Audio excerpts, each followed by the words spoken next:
தந்தையரும் தனையர்களும். இதன் ஆசிரியர் Ivan Turgenev. அத்தியாயம் 23.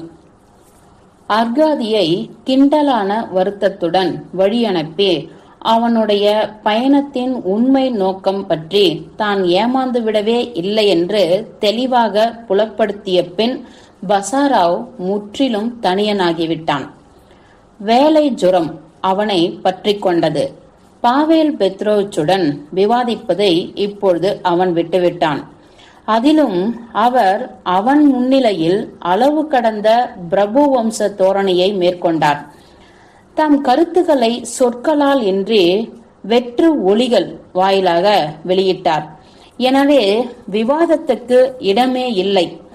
ஒரே ஒரு தடவைதான் பாவேல் பெத்ரோவிச் அந்த காலத்தில் மோஸ்தரில் இருந்த பால்டிக் பிரதேச பிரபு வம்சத்தினர் பிரச்சனை, அதாவது பால்டிக் பிரதேச பிரபு வம்சத்தினர் பெரும்பாலோர் குடியானவர்களுக்கு விடுதலை அளிக்கும் விஷயத்தில் கடைகோடி பிற்போக்கை மேற்கொண்டார்கள். பண்ணை அடிமைகளை அவர்கள் நிலம் கொடுக்காமல் விடுவித்து விட்டார்கள். ரஷ்ய மாநிலங்களில் விடுதலை பெறும் பண்ணை அடிமைகளுக்கு நிலமும் பிரித்து கொடுக்கப்படுவதன் விளைவாக தாங்களும் அவ்வாறு செய்ய நேரலாம் என்ற அச்சத்தில் அவர்கள் நிலத்தின் மீது தனி உரிமை பிரபு வம்சத்தினருக்கே உண்டு என்று நிரூபிக்க முயன்றார்கள். இந்த மனப்பான்மை முற்போக்குள்ள ருஷ்யர்களால் நிந்திக்கப்பட்டது. இந்த பிரச்சனையை பற்றி நிக்லிஸ்டுடன் சொற்போர் தொடுக்க கிளம்பினார்.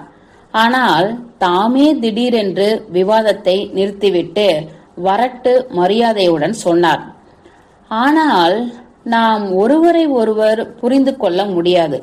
குறைந்தபட்சம் உங்களை புரிந்து கொள்ளும் பேரு எனக்கு கிட்டவில்லை. அழகுதான். விசும்பு எப்படி அதிர்கிறது, சூரியனில் என்ன நடக்கிறது என்பதையெல்லாம் புரிந்து கொள்ள மனிதனால் முடியும். ஆனால் இன்னொருவன் தான் சிந்துவது போல் இன்றி வேறு விதமாக மூக்கை சிந்துகிறான் என்றால் அதை அவனால் புரிந்து கொள்ள முடியவில்லை என்றான் பசாராவ். என்ன இது விகடமோ என்று கேள்வி போட்டுவிட்டு ஒரு புறம் ஒதுங்கினார் பாவேல் பெத்ரோவிச். ஆனால் சில வேளைகளில் பசாராவின் சோதனைகளின் போது உடனிருக்க அவர் அனுமதி கேட்டார். ஒரு தடவை சிறந்த சோப்பு போட்டு கழுவி நறுமணம் வீசும் தம் முகத்தை மைக்ரோஸ்கோப்புக்கு அருகே கொண்டு வந்து ஒளிப்புகும் நுண்ணுயிர் பச்சை துகளை விழுங்கி தன் மிடற்றில் இருந்து விரைந்து அசையும் எவையோ முளைப்புகளால் அவற்றை சிரமப்பட்டு சவத்தை பார்ப்பதை போல பார்வையிடவும் செய்தார். நிக்காலாய் பெத்ரோவிச் தம் தமையனாரை காட்டிலும் மிக அதிக தடவைகள் பசாராவின் அறைக்கு வந்தார். பண்ணை நிர்வாக தொல்லைகள் அவரை வேறு திசையில் ஈர்க்காவிட்டால் அவர் தினந்தோறும் வந்திருப்பார். கற்றுக்கொள்வதற்காக. இளம் இயற்கை விஞ்ஞானிக்கு அவர் இடைஞ்சல் செய்வதில்லை. அறையின் ஏதேனும் ஒரு மூலையில் உட்கார்ந்து கவனமாக நோக்குவார். எப்போதாவது ஜாக்கிரதையாக ஏதேனும் கேட்பார். மதிய சாப்பாட்டின் போதும் இரவு சாப்பாட்டு வேளையிலும் பேச்சை பௌதிகத்திற்கோ புவியியலுக்கோ ரசாயனத்துக்கோ திருப்ப முயல்வார். மற்ற எல்லா விஷயங்களும் பண்ணை நிர்வாக பிரச்சனைகள் கூட இல்லாமல் அரசியலை பற்றியோ சொல்லவே வேண்டாம். பூசல்களை கிளப்பாவிட்டாலும் பரஸ்பர திருப்தி உண்டாக்க கூடும் என்று அவர் அறிந்திருந்தார். பசாராவ் மேல் தம் தமையனாரின் வெறுப்பு சற்றும் குறையவில்லை என்பதை அவர் புரிந்து கொண்டார். ஒரு அற்ப நிகழ்ச்சி வேறு பலவற்றோடு கூடவே இதை உறுதிப்படுத்தியது. அக்கம் பக்கத்தில் சில இடங்களில் காலரா பரவத் தொடங்கியிருந்தது. மரியனோவிலேயே 2 ஆட்களை அது கொள்ளை கொண்டு போய்விட்டது. ஒரு இரவு பாவேல் பெத்ரோவிச் கடுமையான பேதியால் காலை வரை தொல்லைப்பட்டார். ஆனாலும் பசாராவின் உதவியை நாடவில்லை. மறுநாள் அவன் அவரை சந்தித்த போது அவருடைய முகம் இன்னும் வெளிரியிருந்தது. ஆயினும் அவர் கவனமாக தலைவாரி முகத்தை மழித்துக் கொண்டிருந்தார். நீங்கள் ஏன் என்னை அழைத்து அனுப்பவில்லை என்று பசாராவ் கேட்டான். மருத்துவத்தில் உங்களுக்கு நம்பிக்கை கிடையாது என்று நீங்களே சொன்னது எனக்கு நினைவிருக்கிறது, அதனால்தான் என்று பதிலளித்தார். நாட்கள் இவ்வாறு கழிந்தன. பசாராவ் விடாபிடியாக கடுகடுப்புடன் வேலை செய்தான். ஆனால் நிக்கலாய் பெத்ரோவிச்சின் அதே வீட்டில் ஒரு ஜீவன் இருந்தது. அவளுடன் அவன் மனந்திருந்து பேசாவிட்டாலும் மகிழ்வுடன் உரையாட முடிந்தது. அந்த ஜீவன்தான் ஃபெனிச்கா. பெரும்பாலும் அதிகாலையில் தோட்டத்திலோ முகப்பு வெளியிலோ அவன் அவளை சந்தித்தான். அவளுடைய அறைக்கு அவன் போகவில்லை. அவளும் ஒரு தரம்தான் மீத்யாவை குளிப்பாட்டலாமா கூடாதா என்று கேட்பதற்காக அவன் அறைவாயில் வரை வந்தாள். அவள் அவனிடம் ஒளிவு மறைவு இன்றி பழகினாள். அவனிடம் பயப்படவில்லை. அது மட்டுமல்ல, நிக்கலாய் பெத்ரோவிச் முன் இருப்பதை விட அதிக சுவாதீனமாகவும் சொந்தத்துடனும் அவன் முன் நடந்து கொண்டாள். இதன் காரணமாக என்ன என்று சொல்வது கடினம். பிரபு வம்ச தோரணைகள் யாவையும் கவர்ச்சியும் பயமும் ஒருங்கே ஊட்டும் பெரிய மனித பாங்கு எதுவும் பசாராவிடம் இல்லை என்பதை தான் அறியாமலே அவள் உணர்ந்தாள். அவளுடைய கண்களுக்கு அவன் சிறந்த மருத்துவனாகவும் சாதாரண மனிதனாகவும் தோன்றினான். அவன் எதிரில் கூச்சப்படாமல் அவள் குழந்தையை சீராட்டினாள். ஒரு தரம் திடீரென்று தலை சுற்றிலும் வலியும் உண்டான போது அவன் தேக்கரண்டியில் கொடுத்த மருந்தை உட்கொண்டாள். நிக்கலாய் பெத்ரோவிச் முன்னிலையில் அவள் பசாராவுடன் நெருங்கி பழகாமல் விலகியிருப்பாள். அவள் இவ்வாறு செய்தது பாசாங்குக்காக அல்ல, பண்பு பற்றி ஏதோ உணர்வு காரணமாக. பவேல் பெத்ரோவிச்சை கண்டு முன் எப்போதையும் விட இப்பொழுது அதிகமாக அஞ்சினாள். சிறிது காலமாக அவர் அவளை உன்னிப்பாக கவனிக்க தொடங்கியிருந்தார்.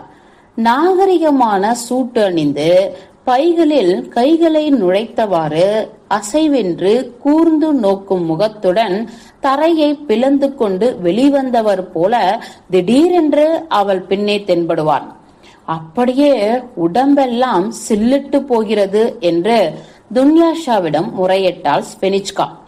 துன்யாஷாவோ பதிலுக்கு பெருமூச்செறிந்து வேறொரு உணர்ச்சியற்ற மனிதனை பற்றி எண்ணமிட்டாள். பசாராவ் தான் அறியாமலே அவளுடைய உள்ளத்தின் இரக்கமற்ற கொடுங்கோலன் ஆகிவிட்டான். ஃபெனிச்காவுக்கு பசாராவை பிடித்திருந்தது. அவனுக்கும் அவளை பிடித்திருந்தது. அவளோடு பேசுகையில் அவன் முகம் கூட மாறிவிடும். அது தெளிவும் ஓரளவு நல்லியல்பும் தோற்றுவிக்கும். வழக்கமான அசட்டைக்கு பதில் கேலியான கவனம் அதில் வந்துவிடும். ஃபெனிச்கா நாளுக்கு நாள் புது வனப்புடன் திகழ்ந்தாள். யுவதிகளின் வாழ்க்கையில் ஒரு கட்டம் வரும். அப்பொழுது அவர்கள் கோடைகால ரோஜா செடிகள் போல பூத்து மலர்வார்கள். அந்த மாதிரி கட்டம் ஃபெனிச்காவுக்கு வந்திருந்தது. எல்லாம் இதற்கு உதவின. அப்பொழுது இருந்த ஜூலை மாத வெக்கை கூட மெல்லிய வெண்ணிற உடையணிந்து அவள் இன்னும் மென்மையும் வெண்மையும் பெற்றுவிட்டவள் போல காணப்பட்டாள். வெயிலால் ஏற்படும் பழுப்பு அவள் முகத்தில் ஒட்டவில்லை. ஆனாலும் வெக்கையிலிருந்து அவளால் தப்ப முடியவில்லை. அது அவளுடைய கன்னங்களுக்கும் காதுகளுக்கும் லேசாக செவ்வண்ணம் தீட்டியது. அவள் மேனி முழுவதிலும் அமைதியான சோம்பலை நிறைத்தது. அவளுடைய அழகிய விழிகளில் உறக்க கலையாக பிரதிபலித்தது. அவளால் வேலை செய்யவே அநேகமாக முடியவில்லை. கைகள் சோர்ந்து சோர்ந்து முழங்கால் மேல் விழுந்தன. நடக்க மாட்டாமல் தள்ளாடினாள். ஹுஸ், யப்பா என்ன வெயில் என்று வேடிக்கையான சோர்வுடன் முறையிட்டாள். நீ இன்னும் அடிக்கடி நீந்தி குளிக்க வேண்டும் என்றார் நிக்கலாய் பெத்ரோவிச்.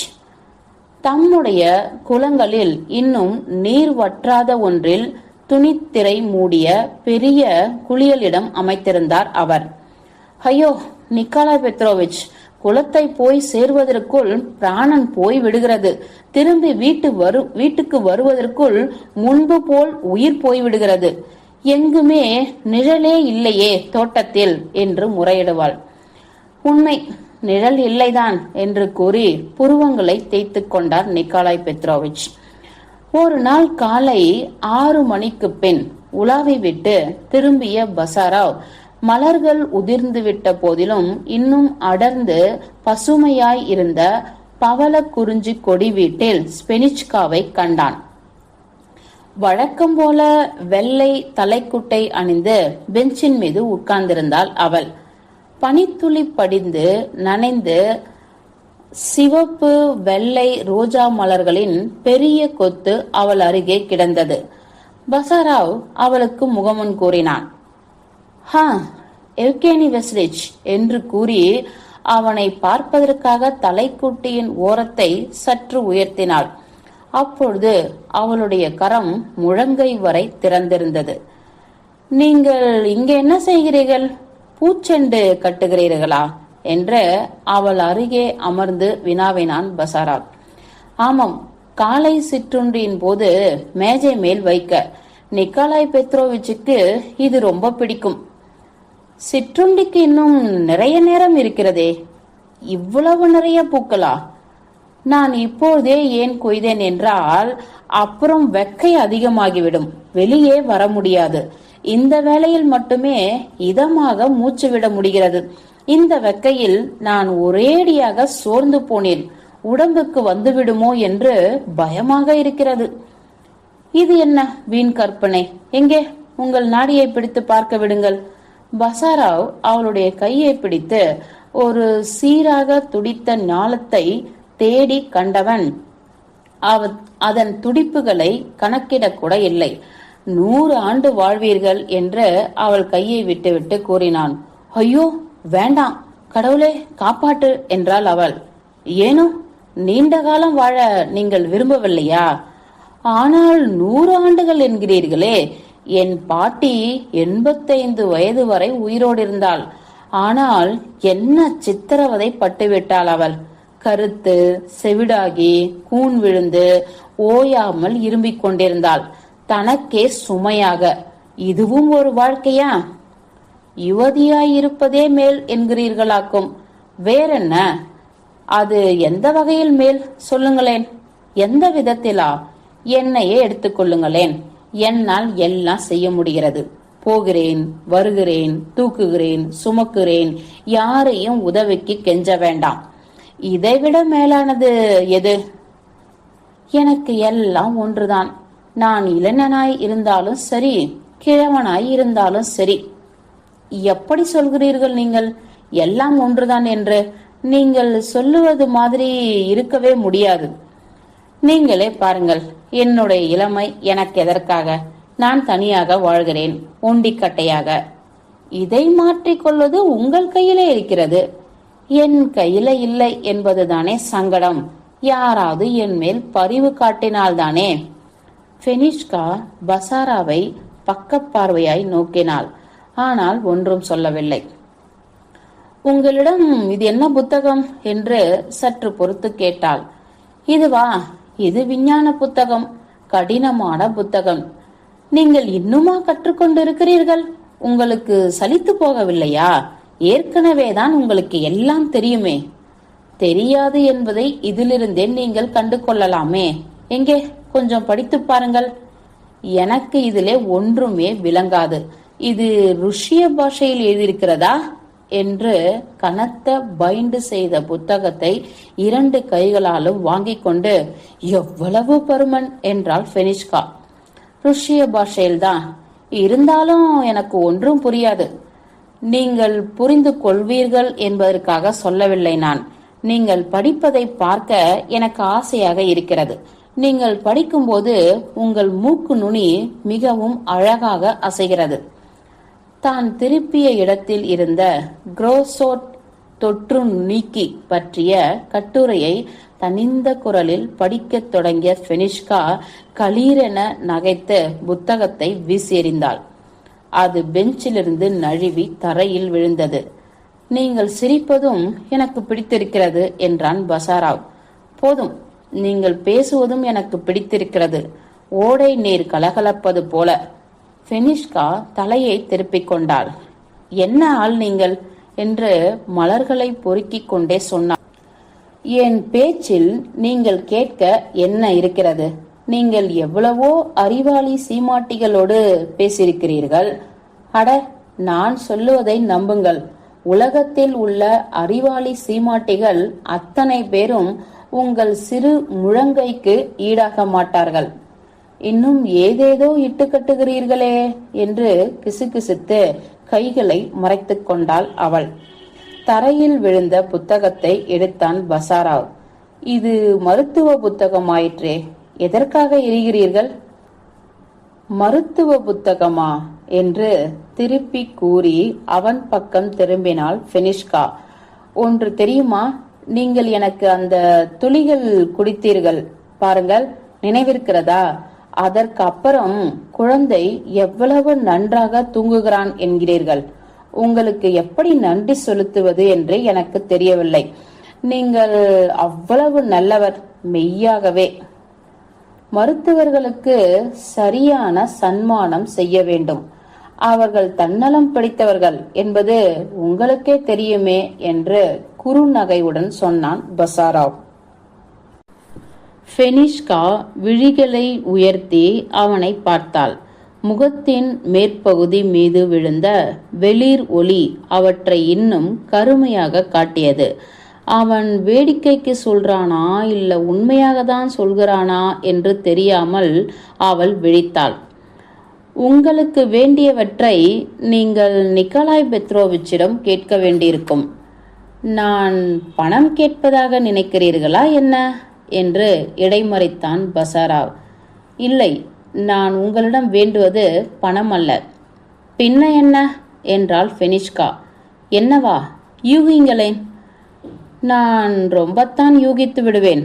அப்படியானால் நானே சொல்கிறேன். எனக்கு வேண்டும் இவற்றில் ஒரு ரோஜா.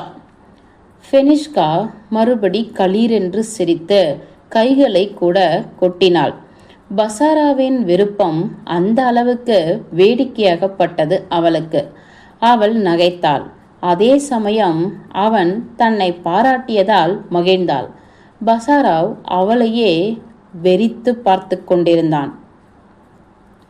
எடுத்துக்கொள்ளுங்கள், எடுத்துக்கொள்ளுங்கள் என்று கடைசியில் மொழிந்து பெஞ்சு அருகே குனிந்து ரோஜா மலர்களை வகை பிரித்து கொண்டே, எது வேண்டும் உங்களுக்கு? சிவப்பா வெள்ளையா என்று கேட்டாள். சிவப்பு, ரொம்ப பெரிதாக இல்லாமல். அவள் நிமிர்ந்தாள். இந்தாருங்கள் என்றவள் நீட்டிய கையை சடக்கென்று பின்னிழுத்து கொண்டு உதட்டை கடித்தவாறு கொடி வீட்டின் வாயிலை நோக்கினாள். பின்பு காது கொடுத்து கேட்டாள். என்ன விஷயம்? நிக்கலாய் பெத்ரோவிச்சா என்று கேட்டான் பசாராவ். இல்லை, அவர் வயலுக்கு போயிருக்கிறார். எனக்கு அவரிடம் பயமும் கிடையாது. ஆனால் பாவேல் பெத்ரோவிச் எனக்கு தோன்றிற்று. என்ன? அவர் இங்கே வந்தது போல எனக்கு தோன்றிற்று. இல்லை, ஒருவரையும் காணோம். இந்தாருங்கள் என்று பூவை நீட்டினாள் ஃபெனிஷ்கா. பாவேல் பெத்ரோவிச்சிடம் நீங்கள் பயப்படுவது எதற்காக? அவரிடம் எனக்கு ஒரே பயமாக இருக்கிறது. வாய் திறந்து ஒன்றும் சொல்வதில்லை அவர். ஆனால் ஏதோ மாதிரி பார்க்கிறார். அட, உங்களுக்கும் தானே அவரை பிடிக்கவில்லை? முன்பெல்லாம் அவரோடு ஓயாமல் வாய்ச்சண்டை போடுவீர்களே, நினைவிருக்கிறதா? உங்களுக்குள் விவாதம் எதை பற்றி என்று கூட எனக்கு தெரியாது. ஆனால் நீங்கள் அவரை இப்படியும் அப்படியுமாக மடக்குவதை பார்ப்பேன். பசாராவ் பாவேல் பெத்ரோவிச்சை எப்படி மடக்கினான் என்பதை கைஜாடையாக காட்டினாள் ஃபெனிஷ்கா. பசாராவ் புன்னகை செய்தான். அவர் என்னை வெல்லத் தொடங்கினால் நீங்கள் எனக்கு பரிந்து பேசியிருப்பீர்களா என்று கேட்டான். உங்களுக்கு பரிந்து பேச எனக்கு எங்கேயாவது இயலுமா? இல்லை, உங்களை வெல்ல முடியாது. அப்படியா நினைக்கிறீர்கள்? விரும்பினால் ஒரே விரலால் என்னை அடித்து வீழ்த்தக்கூடிய கையை எனக்கு தெரியும். அது எப்பேற்பட்ட கை உங்களுக்கு தெரியாதோ? நீங்கள் எனக்கு கொடுத்த ரோஜா என்னவாக மணக்கிறது? முகர்ந்து பாருங்களேன். ஃபெனிஷ்கா கழுத்தை நீட்டி முகத்தை மலரின் அருகே கொண்டு வந்தாள்.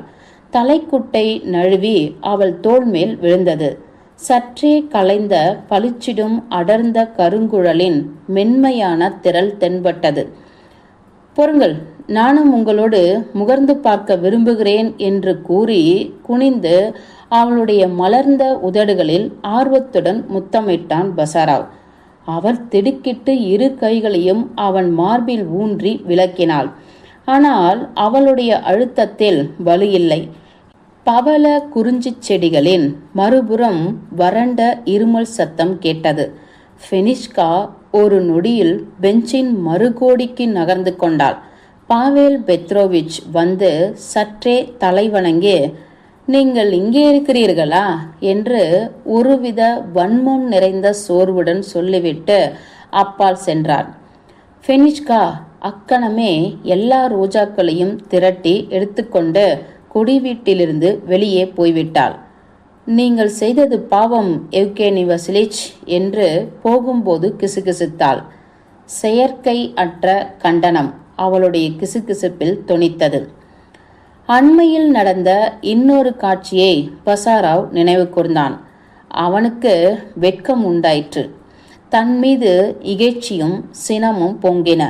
ஆனால் அவன் அக்கணமே தலையை அசைத்து இந்த உணர்ச்சிகளை போக்கிவிட்டு உள நெகிழ்ச்சி மிகுந்த பெண் பித்தர்கள் வரிசையில் முறைப்படி சேர்ந்து விட்டதற்காக தனக்கு வாழ்த்து கூறிக்கொண்டு தன் அறைக்கு சென்றான். பாவேல் பெத்ரோவிச்சோ தோட்டத்திலிருந்து வெளியேறி மெதுவாக அடி வைத்து நடந்து சோலையை அடைந்தார். அங்கே வெகுநேரம் இருந்துவிட்டு காலை சிற்றுண்டி கொள்ள வந்த போது அவருடைய முகம் ஒரேடியாக கருத்திருந்ததை கண்ட நிக்கோலாய் பெத்ரோவிச் அவருக்கு உடம்பு சரியாக இருக்கிறதா என்று கவலையுடன் கேட்டார்.